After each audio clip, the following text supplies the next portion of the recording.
The night had an almost cinematic stillness, like the moments before the climax of a thriller. The kind of night where every sound carries weight, every shadow hides a secret. I sat at the kitchen table, shrouded in darkness, staring at the unlit stove clock. The time had passed when she'd normally be home. This wasn't a guess. I knew where she was and who she was with. It was the why that eluded me. 12 years of marriage. 12 years of shared laughter, inside jokes, routines, arguments, reconciliations, and plans for a future I thought was unshakable. Until tonight. I thought I knew Liza inside out. The quirks, the soft snorts when she laughed too hard, the way she bit her bottom lip when she concentrated. I thought we could finish each other's sentences. Turns out, I didn't know a damn thing. People have a way of wearing masks so well that even the person sleeping next to them every night is none the wiser. Maybe that's just who she really was all along. A fraud, a stranger masquerading as a wife. Fraud. The word hit like a cold slap. A fraud who made her choices. And choices have consequences. I didn't stumble upon this betrayal accidentally. No, it was handed to me on a platter of bitter irony. Her lover, Marty Parker, was someone I once called my best friend. Funny how trust works. It's an invitation for betrayal. I had spent the better part of the day putting the pieces together. The texts, the hushed phone calls, her sudden girls' nights out, and finally, a slip from someone who had no idea they were betraying her secret. I gathered everything, time, dates, even screenshots. Evidence wasn't the goal. I didn't need to prove it to anyone. It was for me. For what came next. I worked as a sergeant with the Redfield Police Department. Technically, I was supposed to be on duty tonight. When I told my captain, Pete Sturgeon, a man as emotionally obtuse as a concrete slab, that I needed time off for personal reasons, he surprised me by showing a flicker of understanding. "Sort out your problem," he said with a gruff nod. "Just don't make it a headline." So, I sat. Waiting. Waiting for the people I trusted most to walk through the door I bought, into the home I paid for, to consummate their betrayal under the roof I provided. The sound of keys scraping into the lock snapped me out of my thoughts. The door swung open and they stumbled in, her laugh unmistakable, tinged with a slur of cheap wine, and his voice, smug, loud, and all too familiar. "Damn, it's dark in here," Liza muttered, giggling. "The lights don't matter, babe." "We don't need 'em for what we're about to do," Marty replied. The kind of confidence only alcohol or a lack of self-awareness could fuel. The sight of their silhouettes merging into one as they kissed was enough to make my stomach churn. My hands clenched under the table. It wasn't the betrayal itself, I already knew. It was seeing it. Hearing it. Liza spoke again, her voice dropping to a sultry tone I hadn't heard directed at me in years. "We should have gone to your hotel. Tyson'll be home by 11:30. This barely gives us time. I'll make it up to you tomorrow night," Marty assured her with a smugness that begged to be wiped off his face. Liza gave him a flirtatious push toward the kitchen. "I'll grab us some wine. You head upstairs." I stayed motionless in the shadows as Marty stumbled toward the fridge, feeling for the light switch. He muttered something under his breath about the layout of my kitchen, and I had to stifle a bitter laugh. When he finally managed to get the fridge open and grab a bottle of wine, his voice echoed across the space. "Liza, where are the glasses?" "Top right cupboard, next to the dishwasher," she called back, her voice light and carefree. He poured the wine, grabbed the glasses, and turned toward the stairs. Liza descended at the same time, bathed in the faint glow of the hallway light. She wore a sheer black outfit I hadn't seen before, something that could only be described as designed for someone else's eyes. The sight of her, so deliberately seductive, did something unexpected. It didn't just make me angry, it unlocked something primal. Something cold and sharp and unrelenting. As Marty stared at her like a man who'd hit the jackpot, I quietly moved into position. My baton, tucked behind the china cabinet, fit snugly in my hand as I gripped it. Then, with the kind of precision you learn after years of arrests, I flipped the hidden switch that flooded the room with light. "Hope I'm not interrupting," I said, my voice calm, eerily calm. Her scream pierced the air. Marty froze, his wine glass slipping from his hand and shattering on the floor. "Tyson!" Liza gasped, covering herself with her arms as if modesty was something she suddenly cared about. Marty turned slowly, his face pale. Jesus Christ, man, That was as far as he got before my baton connected with his knee, sending him crashing to the ground. Marty hit the floor with a thud, clutching his leg and groaning. His brain seemed to short-circuit, torn between pain and the shock of the situation. I stepped over him, baton still in hand, and directed my gaze toward Liza. She backed up against the stairs, shaking, her hand still clutching the pathetic excuse for lingerie. "Tyson," she stammered, her voice trembling, "please, let me explain." "Explain?" I echoed, my tone calm but loaded. "You think there's an explanation that makes this okay? Please, Liza, I'm dying to hear it." She didn't respond. Instead, her eyes darted to Marty, who was trying, and failing, to scoot himself into a sitting position. Marty stammered, his voice muffled by blood pooling from his nose. I turned back to him, crouching down until our faces were inches apart. "Save it, Marty. If you try to spin some lie about how this isn't what it looks like, I swear to God, I'll aim for your other leg next." He flinched, holding up his hands in a pathetic gesture of surrender. "Tyson, please." Liza tried again, stepping forward. "It's not what you think. It's—" "Liza," I interrupted, my voice steady but ice-cold, "if another syllable of that cliché comes out of your mouth, I'm going to lose whatever shred of control I've got left." She froze mid-step, her lip quivering. "You know," I began, my voice soft but venomous, "for 3 years, you two have been planning these little rendezvous. 3 years. 3 business trips every year, timed perfectly with my shifts. That's not a mistake. That's intent. Malicious intent." Liza's jaw dropped. Marty looked like he wanted to melt into the floor. "Yeah, I know everything," I continued, pacing the room. "Thanks to your friend Marty here, being as stupid with his phone as he is with his loyalty. Text messages, plans, even that cute little nickname you gave him, Liza. Johnny." Her face drained of color. Marty coughed out something that sounded like a protest, but I shot him a glare that silenced him immediately. "Here's the thing," I said, crouching down beside him again. "You're lucky I locked my gun in the safe tonight. Because if I hadn't, we wouldn't be having this conversation. You'd both be a headline by now." Marty's eyes widened in horror.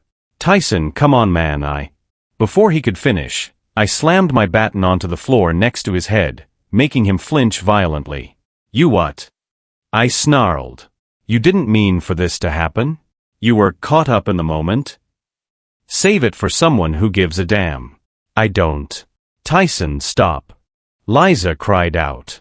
"This was my fault. Don't hurt him anymore, please." "Your fault." I turned to her, my voice rising for the first time. "Yeah, it's your fault, all right. But don't worry, I'm not just pissed at you. Marty's gonna get his, too. I told you both, choices have consequences. Well, congratulations. Tonight's the grand prize." I grabbed Marty by the collar and dragged him into the center of the room. He tried to struggle, but one jab of the baton near his ribs ended that quickly. I stood over him, towering, letting the silence stretch. "You're a real piece of work, Marty," I said.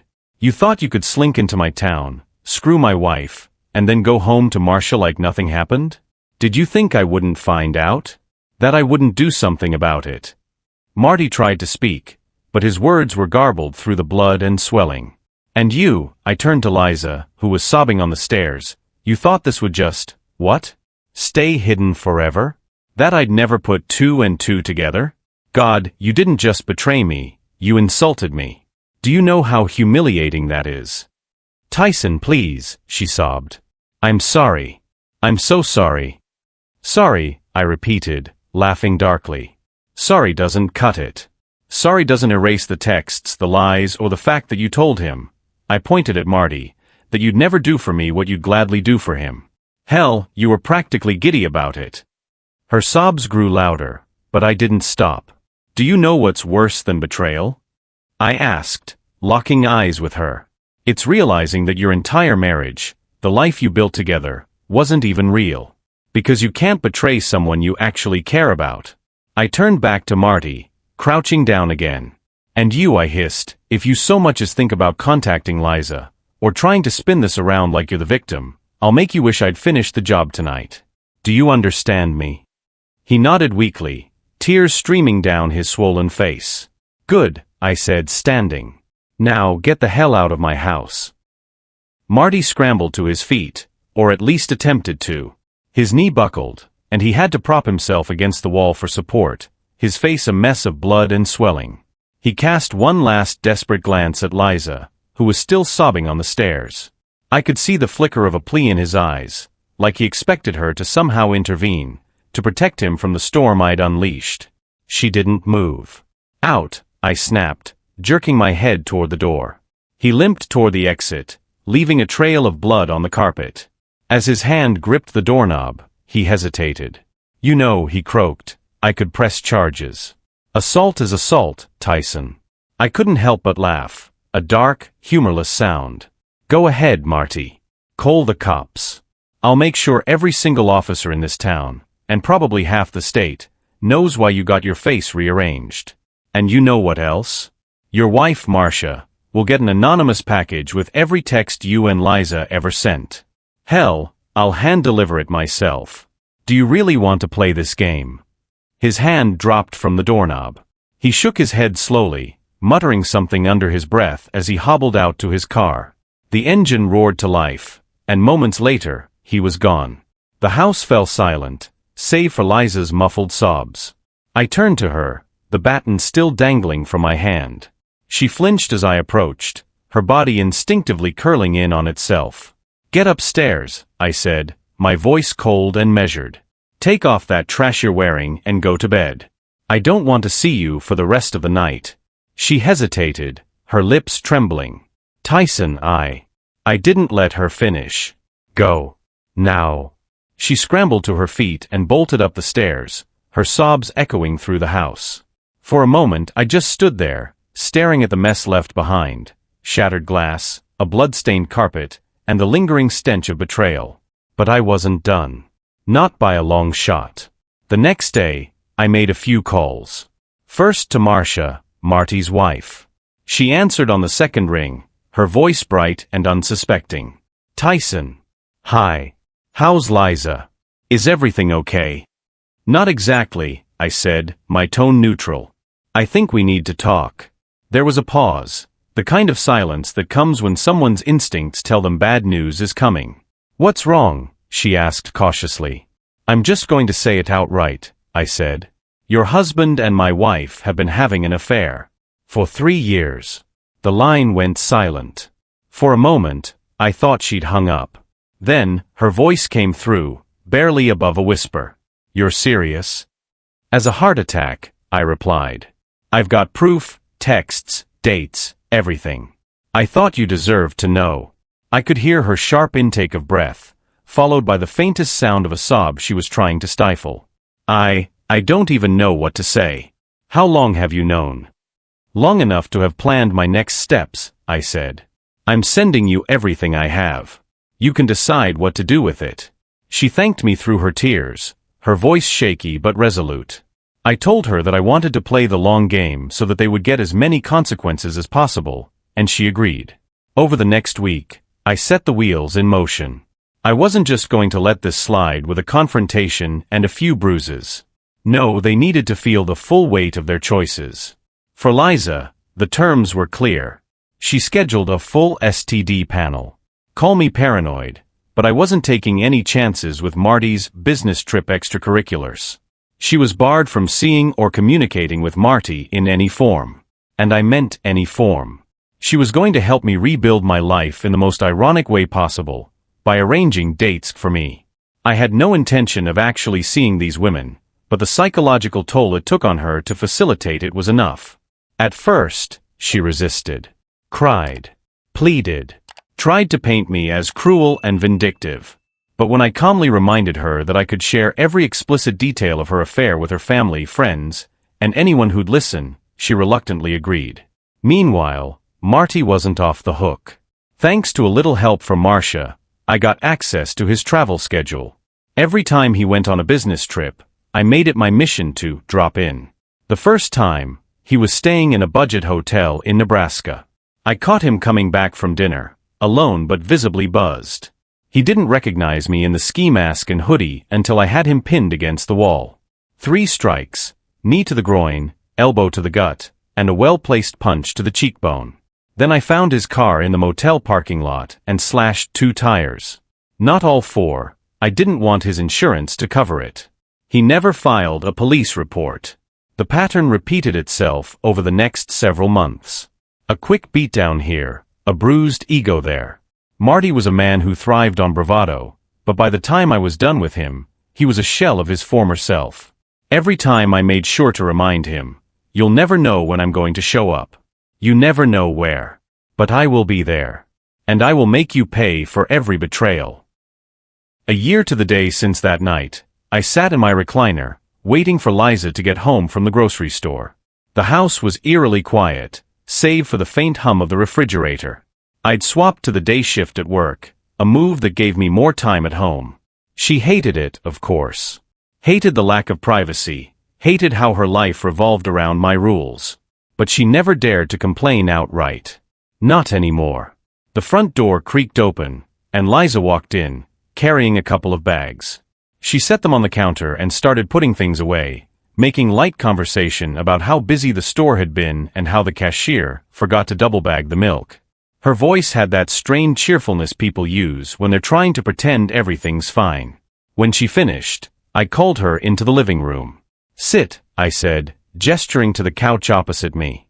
She hesitated for a moment before complying, smoothing her skirt nervously. "What's going on?" "I have something for you," I said, reaching to the side table and picking up a letter. Her eyes lit up with a flicker of hope. "What is it?" "Read it." I handed her the envelope. She took it, glancing at me warily, then slid out the papers inside. Her face paled as she read the first line, "Petition for dissolution of marriage." "What?" she gasped, her voice sharp. "What the hell is this?" "It's exactly what it looks like," I said calmly. Her hands trembled as she gripped the papers. "After everything I've done, after everything I've been through for you, this is how you treat me? After making me watch you leave for those dates, after everything, you're divorcing me now." "There were no dates," I said evenly. Her head jerked up.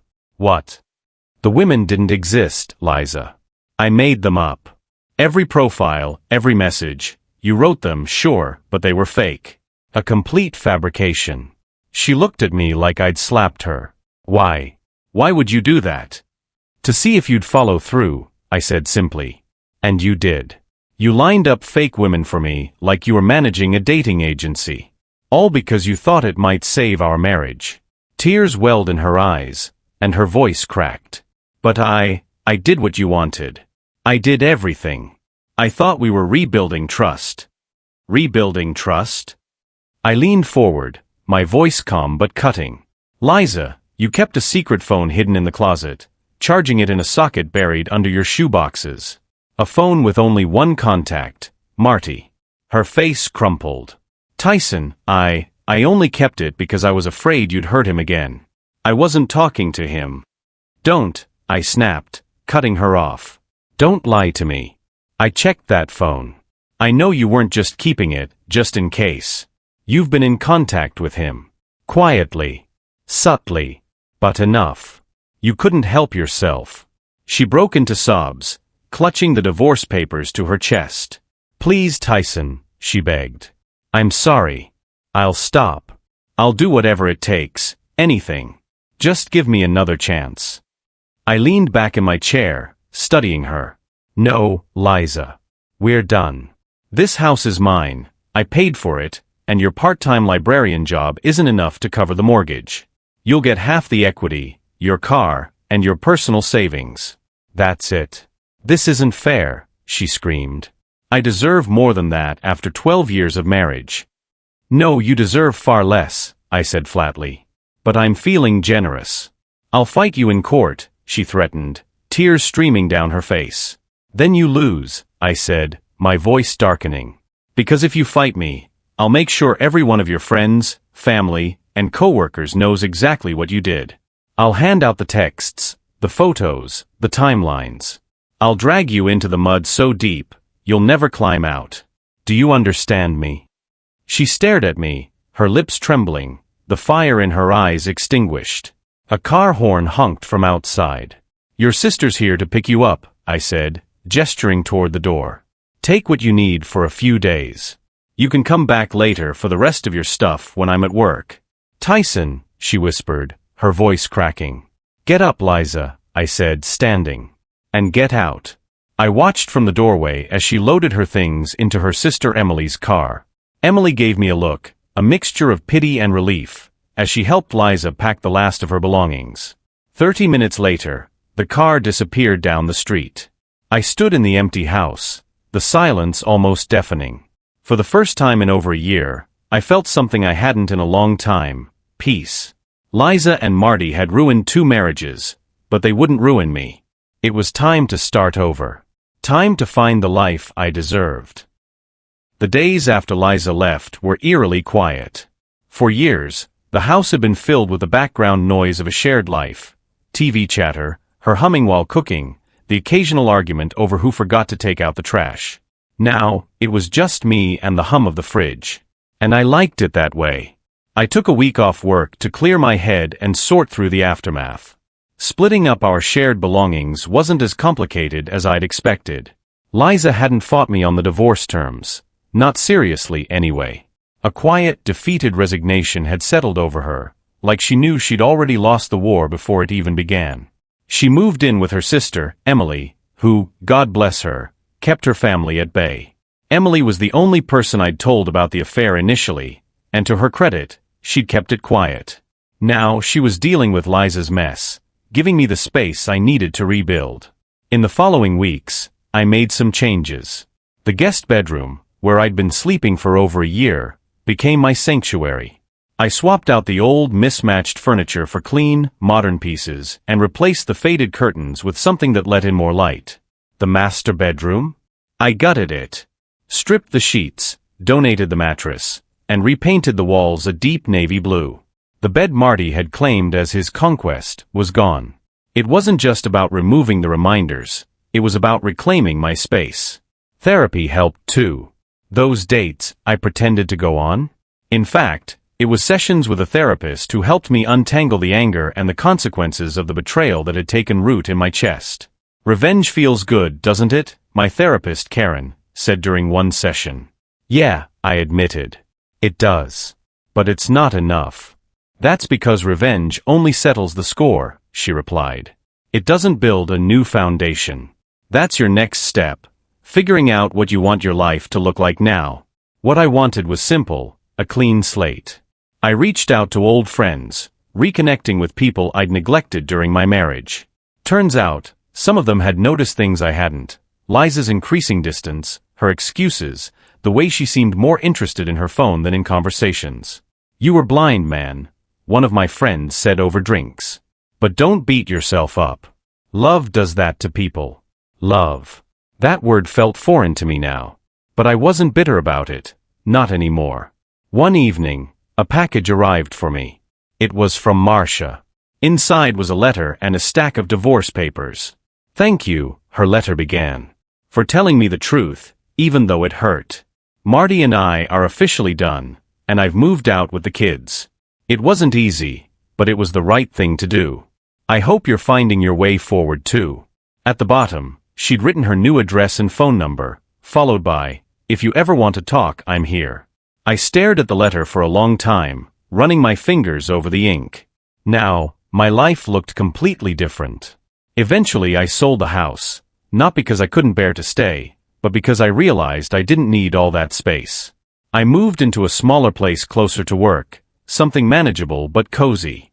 Marcia and I started talking, first casually, then more regularly. She was navigating single parenthood, and I was rediscovering life as a single man. We bonded over shared experiences, over laughter and tears, over the absurdity of it all. Liza and Marty? From what I heard, they didn't last long. Marty's bruised ego couldn't handle the fallout, and Liza's guilt, assuming it was genuine, drove a wedge between them. Last I checked, Marty was trying to rebuild his image, but Marcia had ensured his reputation was thoroughly tarnished. As for Liza, she stayed with her sister for a while before moving to another city. Occasionally, I'd hear through the grapevine that she was struggling to adjust. I didn't feel sorry for her. We make our choices. And then we live with them.